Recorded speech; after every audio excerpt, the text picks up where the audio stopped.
Hello guys, for today's video, mo add to me sa kuan badas para magpa-dialysis every 2 times a week. Nakaabot na mi dira guys. Nagikan mi kay 4:30, naabot mi kay adlaw na. Na mi diha. Mo na mi niya pamahaw. Ready na ako ang haboy og unlan, na tubig, bags. And then naka-include na ko diha na area.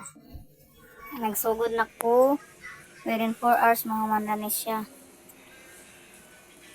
Kitusukan to dako kamot isa pa kaya itong last na tagpuso kuya man na tunong di balik na sa isa.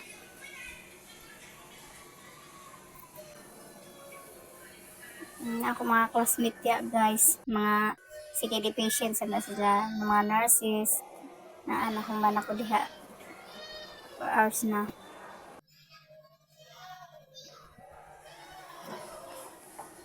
So nagtimbang ko guys, ang nang ako timbang 64.6. Kaya nagunot mo kong cellphone ang 64.8 adto. So amo siya na ako timbang, ako ra kay nagsuyat, ako may buot-buot pagsuyat.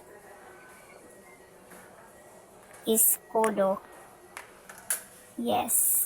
Mana si Iskodo. Thank you Lord. Nakuman ang 4 ka oras. Naniod to ko. Adisay ko ni Uli. Maniod ko sa para pagbiyahe. Dili gutomon.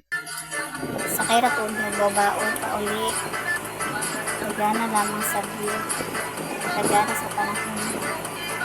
Ang anak ratang permi para dili mag-etin siya pag-uli. Ay kung yan magbabasa pa kami sa babaon. Pag-abot na ko guys, naka-FDS pa ko. Naka-attend paghihapon ko, naka-apas pa ko. Thank you.